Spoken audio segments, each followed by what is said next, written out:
गट यानी आंतों को ब्रेन कंट्रोल करता है, लेकिन कहानी यहाँ खत्म नहीं होती। असल में गट और ब्रेन दोनों एक दूसरे से बात करते हैं। अगर मैं आपसे कहूं कि आपका इमोशन, गुस्सा या स्ट्रेस आपका ब्रेन कंट्रोल नहीं करता बल्कि आपका पेट कंट्रोल करता है, तो क्या आप मानेंगे? अब आप सोच में पड़ गए, ये कैसे पॉसिबल है? मैं बताती हूँ। हमारे पेट में लाखों अच्छे बैक्टीरियाज होते हैं जिन्हें गट माइक्रोबियोम्स कहते हैं। ये बैक्टीरियाज मूड केमिकल्स बनाते हैं। 90% मूड केमिकल्स यानी सेरोटोनिन यहीं से बनते हैं, जो आपके मूड को हैप्पी करता है। इसलिए अगर आपका गट खराब है तो ये केमिकल्स बनना कम हो जाते हैं। फिर क्या? चिड़चिड़ापन होता है, एंजाइटी बढ़ती है, लो मूड फील होता है। कहानी अब भी खत्म नहीं हुई है। जैसे आपके ब्रेन को गट सिग्नल भेज रहा था, उसी तरह ब्रेन सिग्नल भेजता है पेट को। कैसे? जब आप स्ट्रेस में होते हो, डरते हो, घबराते हो, तो उस वक्त ब्रेन गट को सिग्नल भेजता है। फिर पेट में दर्द होता है, लूज मोशन या कॉन्स्टिपेशन होता है, भूख कम या ज्यादा लगने लगती है। इसलिए अक्सर आपने देखा होगा कि एग्जाम्स या इंटरव्यू के पहले स्टमक अपसेट हो जाता है। इसको बेहतर समझने के लिए थोड़ा साइंस जान लेते हैं। हेलो दोस्तों, मैं हूं डॉक्टर राफिया अनम और आप देख रहे हैं द हर्ट मदर। आज हम जानेंगे एक ग्रेट साइंस, गट और ब्रेन का सीक्रेट कनेक्शन। दोस्तों, हमारे पेट में एक पूरा नर्वस सिस्टम होता है जिसे इंटेरिक नर्वस सिस्टम कहते हैं। इसे ही सेकंड ब्रेन कहते हैं। इस सिस्टम में 100 मिलियन से ज्यादा नर्व सेल्स मौजूद होते हैं, ऑलमोस्ट स्पाइनल कॉर्ड जितना पावरफुल। इसका मतलब आपका पेट खुद डिसीजन ले सकता है।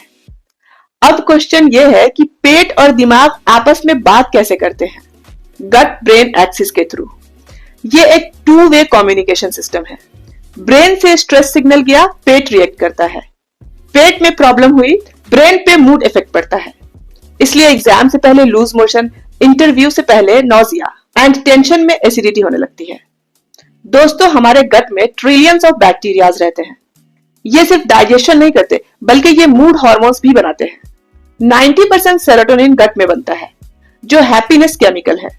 इसलिए जब पेट हेल्दी होता है तो मूड अच्छा रहता है। और अगर आपका गट डिस्टर्ब है तो बार बार मूड स्विंग होगा, एंजाइटी होगी without reason, brain fog, irritation, यहां तक कि नींद भी डिस्टर्ब हो जाता है। ज्यादातर लोग एंजाइटी के लिए डॉक्टर के पास जाते हैं, लेकिन उसका रूट कॉज पेट होता है। अगर आपके पेट में प्रॉब्लम है तो कितना भी एंजाइटी की मेडिसिन ले लो, कुछ फर्क नहीं पड़ने वाला।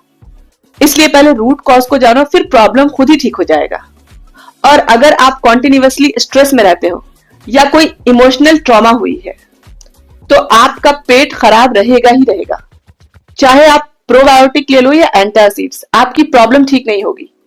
जब तक आपका माइंड स्ट्रेस बाहर नहीं निकालता, आप इमोशनल ट्रॉमा से बाहर नहीं आ जाते पूरी तरह, आप ठीक नहीं हो पाएंगे।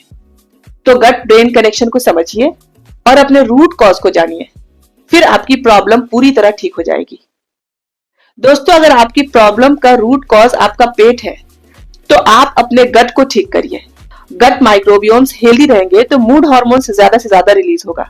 गट माइक्रोबियोम्स को हेल्दी रखने के लिए सबसे ज्यादा आपको अपने खाने पे ध्यान देने की जरूरत है। आप प्रोबायोटिक फूड खाइए, जैसे दही, बटर मिल्क वगैरह। फाइबर रिच फूड अपने डाइट में शामिल करिए।